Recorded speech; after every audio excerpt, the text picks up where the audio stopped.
Greater MSP Business is brought to you by the Carlson School of Management at the University of Minnesota.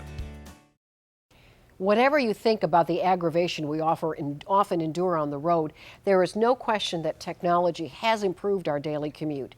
A case in point, streets that are controlled by traffic lights can now benefit from software developed at the University of Minnesota and marketed by Smart Signals Technology in St. Paul. Ken Shain is president and CEO of Smart Signals. Thanks for joining us this morning, Ken. Thank you for having me on. Tell us what this does, this technology. What Smart Signal Technologies does is provide software to traffic agencies that helps them manage their signalized traffic on highways. Okay. Signalized arterials that are actuated, lights that are actuated by side streets where cars approach to get on the artery. Oh, okay. So give us an example here in the Twin Cities of an artery where this is happening. Well, Highway 55, Highway 7, Highway 61, 65 stretches of Highway 10. They all have signals that are managed by controllers that are actuated by cars coming from a side street. And what happens is a lot of times these signals are out of synchronization. And it causes the traffic to pile up behind specific traffic lights.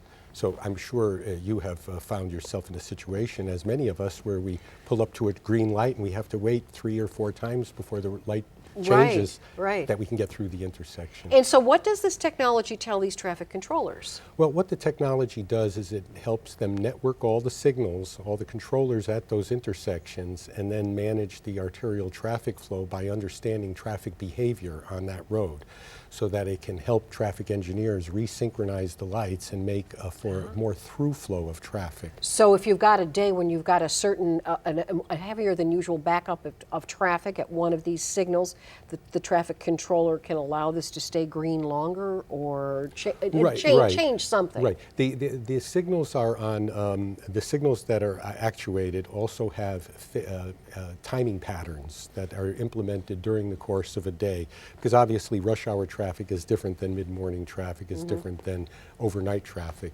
And so these signal timing patterns are all based on observed behavior of traffic during the day. Now, it's very expensive for the agencies to go out and do this. They do it periodically, perhaps every 18 to 36 months, and they send a team of traffic engineers up manually to do what they call signal timing optimization studies.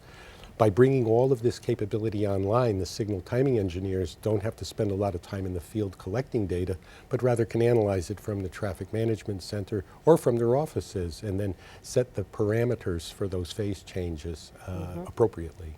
You've got a very close relationship with the University of Minnesota. As we mentioned in the introduction here, this technology was developed there. How does this association work today? It's a great association, and it's a great business model. It's very unique in the country in many respects, but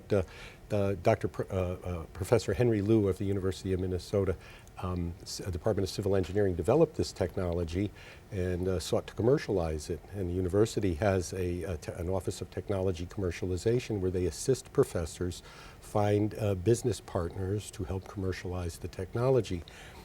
In return for that license agreement, which we now have, we pay the university royalties, and these royalties come out of our revenues and are done and then are used to fund the program and more innovative research. So it's a brilliant business model. Really? And I don't begrudge paying the royalties to the U one bit. Yeah.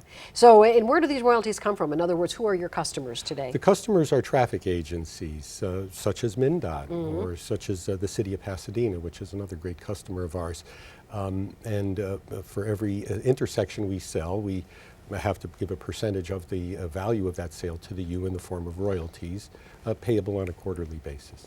You mentioned when we were getting some information about the companies, an unusual challenge that Smart Signals has in terms of what customers perceive that they want. Why don't you explain that for us? Well, now that we have an explosion of smartphone and tablet usage, people perceive, are looking for personal solutions.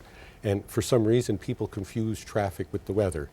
Whether you listen to the weather report and you really can't influence it, you just look for a workaround. But with Smart Signal, with traffic reporting, we can do something about the traffic. But as a result of the proliferation of technology, people have now personal solutions to give workarounds to the traffic. And that works against finding an actual solution to the traffic itself. Sure. Because unlike the weather, traffic is something we can actually control. Because after all, we are the traffic. Yeah. So what is next then for the company? What's the next innovation you're looking to get out there to market? Well, we have a tool for traffic agencies now, which is called iMonitor. And now we also just this past month introduced a new system for traffic engineers, the suppliers to those traffic agencies in the private sector, called iMeasure, which helps them do the signal timing optimization studies much more efficiently. Our next step is to proliferate the technology state to state, agency to agency, and then ultimately license the controller manufacturers to put this right inside their technology so that it's a standard feature in all signalized traffic deployments. You suggested this a little bit earlier, but there's a cost efficiency, isn't there? One would think that it might be too expensive in a public agency to take on an expensive piece of technology. Well, the beautiful thing about our product is that it works with the existing technology that's in the field. All the signals, all the detectors, and all the controller types, we support them so that the communities that would use our software don't have to invest in new hardware. They can use their existing infrastructure, which makes it very taxpayer friendly because we're the most efficient and most effective and most cost effective alternative. You have done a study in terms of other benefits that come from controlling traffic. Obviously, easing commuter frustration is one thing, but we have some indirect benefits. What are those? Well, you know, even if you don't drive, you benefit from improvement in the traffic because, for instance, deliveries are made by traffic, by ground transport deliveries. Emergency services are delivered. Now, even though they have preemptive controls, over-congested streets present a problem to the response time for emergency vehicles as well, even if they have the right to zoom through lights. But, you know, as Americans, we spend $120 billion a year on traffic problems. That's the price we pay, not the cost we sustain to fix it. Then we sustain another cost of about $48 billion a year to fix all our transportation problems. So if we could just take a small chunk out of that and reduce it, it would be a boon for everybody. Well, I think you've got every commuter's vote on that one. Thanks, Ken Shain, for joining us this morning from Smart Signals. Technology plays an important role, of course, in today's medicine. Next, one tech innovator that has a product for an area of medicine where you might not expect technology to play a role. Next.